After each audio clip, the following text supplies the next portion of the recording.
plan. Dieu a un programme. Et ce que Dieu a en tête, c'est qu'il élèverait un peuple pour lui-même. Il élèverait un peuple incarné. Et il l'incarne. Il le porte dans les institutions. Manifester la puissance de Dieu. Et vous tous qui m'écoutez aujourd'hui, vous allez prendre part à l'œuvre de Dieu. Vous allez prendre part à la puissance de Dieu. Vous allez prendre part à la grâce de Dieu. Vous allez participer au doigt de Dieu. Où que vous alliez à partir de maintenant, vous y porterez la présence de Dieu. Où que vous vous trouviez à partir de maintenant, vous y porterez la gloire de Dieu. Où que vous vous trouviez dès à présent, vous y porterez la grâce de Dieu. L'Esprit de Dieu remplira votre vie. L'Esprit de Dieu inondera votre vie. Vous serez un porteur de sa puissance. Que quelqu'un dise l'action de Dieu.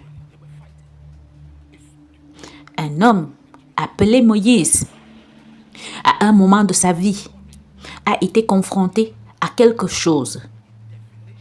La Bible dit qu'il a trébuché quelque part et qu'il a vu une scène.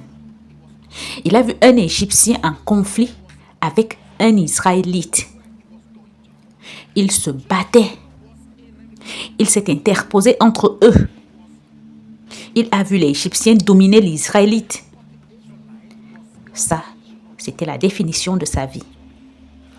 Parce que l'Égyptien représentait d'où il venait. L'Israélite représentait où il allait. L'Égyptien était la révélation de ce qu'on l'avait élevé pour être. Mais l'Israélite était la révélation de ce pourquoi il était né. Il y a une fine ligne entre ce pourquoi vous avez été élevé et ce pourquoi vous êtes né. Vous avez été élevé pour vous faire croire que ça, c'est tout ce que vous pouvez devenir. Mais ce n'est pas ce pourquoi vous êtes né. Les circonstances tenteront de vous modeler. Mais ce n'est pas pour cela que vous êtes né. Les difficultés tenteront de vous redéfinir. Mais ce n'est pas pour cela que vous êtes né. Les épreuves de la vie tenteront de vous donner un nouveau nom. Mais ça, ce n'est pas la raison pour laquelle vous êtes né.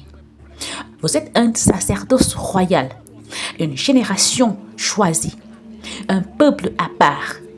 Vous êtes né pour être de la royauté. Vous êtes né pour accomplir une destinée. Vous êtes né pour accomplir une mission. Ainsi, ce que l'ennemi appelle des batailles, Dieu l'appelle un manteau.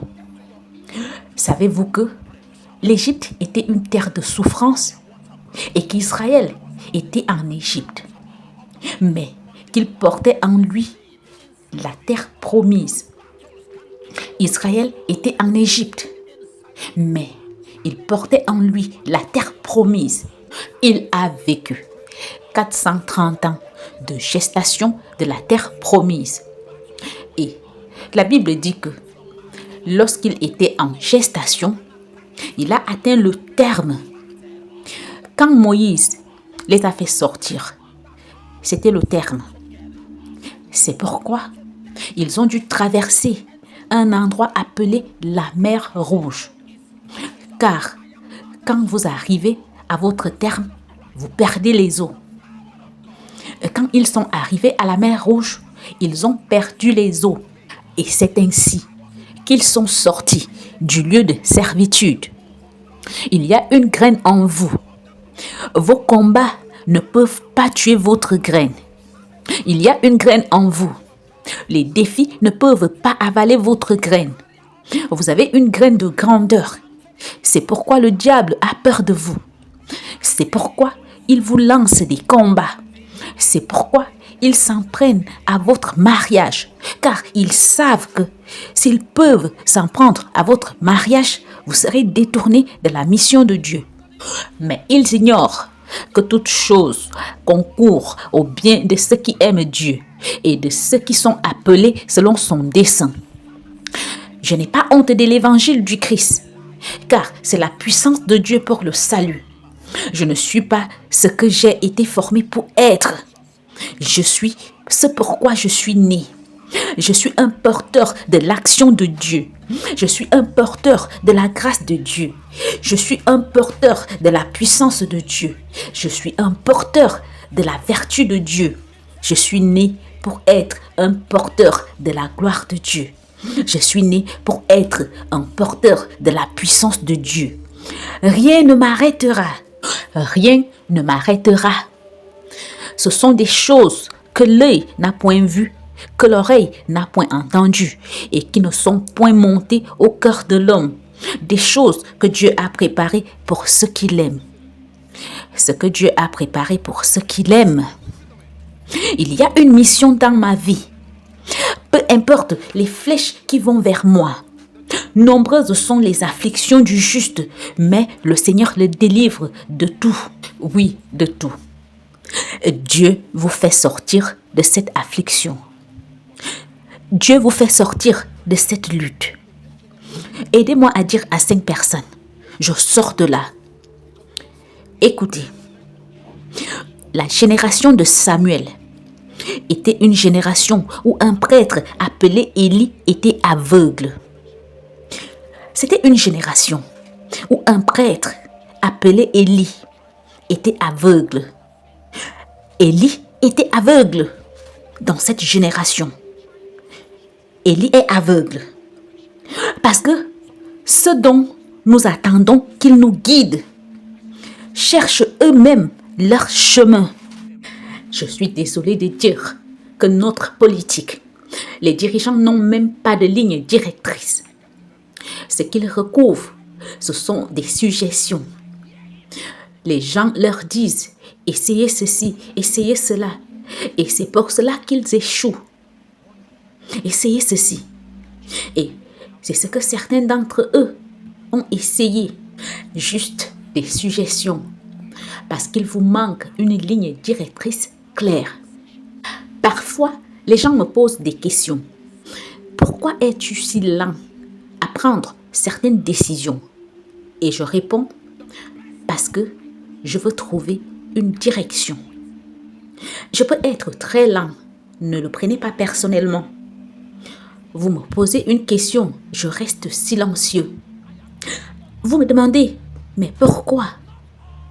Quelqu'un m'a posé une question pendant 1 an, je suis resté silencieux. Pendant 1 an, je le regardais. 1 an. Naturellement, je savais comment m'y prendre. Mais je sais que la voix de l'homme ne réside pas en lui-même. Naturellement, je savais comment prendre des décisions. Mais puis-je vous dire une chose? Les décisions humaines ne peuvent égaler la direction du Saint-Esprit. Les meilleures idées ne peuvent égaler la direction du Saint-Esprit. Oh, j'ai essayé par moi-même. Toutes les bonnes idées ne sont pas les idées de Dieu. Certaines bonnes idées ne sont pas les idées de Dieu. Des idées merveilleuses. Toutes les portes ouvertes ne sont pas les portes de Dieu. Devinez quoi? Satan vous donnera une suggestion et vous verrez des résultats et vous vous direz waouh, les résultats et les preuves tangibles ne constituent pas une preuve de la direction divine. Car parfois, même lorsque vous frappez le rocher, l'eau en jaillira. N'avez-vous pas reçu cette révélation? Il dit, je vous le dis, s'il se taisait, les pierres crieront. Mais les pierres n'iront pas au ciel. La miséricorde de Dieu n'est pas son approbation. Balaam, le Seigneur a parlé à Balaam. Il dit, Balaam, ne pars pas. Ne te laisse pas influencer par le matérialisme.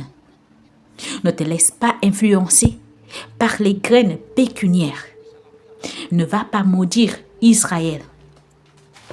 Écoutez, Balaam était en route vers un endroit où Dieu ne l'avait pas envoyé et il prophétisait avec justesse au sujet du Messie. Voir Nombre, chapitre 22, verset 24. Nombre, chapitre 23. Nombre, chapitre 24. Nombre, chapitre 25. Il parlait du Messie. Balaam avait la description la plus vivante de Jésus alors qu'il se rendait à une mission pour laquelle Dieu ne l'avait pas envoyé. Le fait que Dieu vous utilise ne signifie pas que vous avez raison. Car parfois Dieu peut vous utiliser comme témoin contre vous-même. Un pasteur m'a dit, je prêche là où je suis. Les gens ne se convertissent pas autant que je l'espérais. Je lui ai répondu, ce n'est pas grave. Mais certains sont sauvés, non? Il a répondu oui, pas tous. J'ai dit, c'est très bien. L'évangile n'a pas pour but de sauver tout le monde. L'évangile sert parfois de témoignage contre certaines personnes. Jésus dit pour servir de témoignage. Alors, parfois, quand les gens ne tiennent pas compte des avertissements, ce ne sont pas tous les avertissements que les gens prendront en compte. Il y a des signaux qu'il faut donner pour qu'on s'en souvienne plus tard. Vous suivez ce que je dis? Faites simplement sonner l'alarme. Sonnez l'alarme. Vous voyez, la raison pour laquelle beaucoup d'entre vous ne peuvent pas compter absolument sur Dieu pour votre guérison, c'est à cause de votre assurance maladie. Mais savez-vous qu'il y a parfois une sorte d'attaque que votre assurance ne peut pas couvrir? Vous devez donc payer. Vous devez atteindre un stade dans votre vie où vous dépendez absolument de Dieu. Suivez-moi. Dieu dit à Samuel, petit enfant, pour que Dieu vous oigne devant lui, vous devez vous présenter comme un enfant. Avez-vous déjà vu un enfant?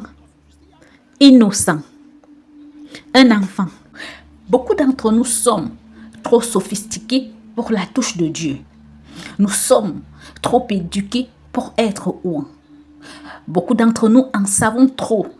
Alors, quand Dieu vous parle, vous essayez de vérifier votre diplôme. Vous essayez de vérifier ce que vous avez étudié à l'université. Vous essayez de dire logiquement que cela ne tient pas. Cela ne tient pas. Et Dieu, écoutez, Dieu est trop occupé en cette fin de temps pour lutter avec l'homme. Genèse chapitre 6, verset 3. Genèse chapitre 6, verset 3. Alors, l'Éternel dit, mon esprit ne restera pas à toujours dans l'homme, car l'homme n'est que chair, et ses jours seront de 120 ans. Vous devez donc admettre que vous êtes un enfant. Salomon dit à Dieu, comment devrais-je m'y prendre? Je ne suis qu'un enfant. Je ne suis qu'un enfant. Alors, Dieu dit, je suis sur le point de faire quelque chose en ces temps de la fin. Mais il y a 3 cadrans, 3 variables qui détermineront votre engagement dans le mouvement de Dieu. La Bible dit que Dieu appela Samuel et dit, Samuel. Samuel répondit, oui, je suis là. La première clé pour s'engager dans l'œuvre de Dieu, c'est la disponibilité. Êtes-vous disponible? Votre disponibilité se reconnaît à vos actions. Votre disponibilité est connue, d'accord? Par exemple, qui a une clé de voiture ici? Donnez-la moi. La première clé, cette marque, c'est la Mercedes. Imaginons que je veuille offrir, par exemple, une clé de Mercedes à quelqu'un et qu'il y ait 3 personnes. 2 savent conduire. chacun sait conduire. Maintenant, si je distribue cette clé, celui qui ne sait pas conduire n'entre même pas en ligne de compte. Je vais donc choisir entre les deux qui savent conduire. Et est-ce que je me fais bien comprendre? L'homme qui ne sait pas conduire, je ne regarde même pas sa direction. Il jeûne, il prie pour avoir la voiture. Mais il est tellement doux qu'il n'active pas son jeûne. C'est ça la disponibilité. Vous ne vous contentez pas de dire « Seigneur, je suis disponible ». C'est par votre engagement dans la pratique de l'alliance que vous montrez votre disponibilité. Lorsque vous dites « Seigneur, utilise-moi », vous ne pouvez pas dire « Dieu, utilise-moi » et le matin, vous mangez du shawarma, l'après-midi, vous buvez du milkshake et le soir, vous mangez une pizza. Vous n'êtes pas disponible. Lorsque vous dites « Seigneur, je suis disponible », vous jeûnez, vous priez, vous cherchez la face de Dieu. Vous ne pouvez pas dire « Seigneur, je suis disponible » pour ensuite poursuivre les biens matériels, poursuivre les dollars, les livres et les euros. Vous n'êtes pas disponible. Si vous dites « Seigneur, je suis disponible », vous dites aux choses de ce monde de s'écarter. Je veux la main de Dieu. C'est comme ça que l'on dit que l'on est disponible. Vous vous engagez. Vous vous engagez. Exode chapitre 18, verset 21. Exode chapitre 18, verset 21. La Bible dit « Choisis parmi tout le peuple des hommes capables, craignant Dieu, des hommes intègres, ennemis de la cupidité. Établis-les sur eux comme chefs de 1000, chefs de 100, chefs de 50 et chefs de 10. » Il dit ceux qui sont ennemis de la cupidité. Aimez la pureté. Donc, n'oubliez jamais cela. Dieu ne vous donnera peut-être pas tout ce pourquoi vous priez, mais il vous donnera ce pourquoi vous êtes capable. Dieu ne vous donnera peut-être pas tout ce pourquoi vous priez, mais Dieu vous donnera ce qui vous convient. Donc, si vous dites « Je suis disponible », vous dites « Seigneur, je m'engage.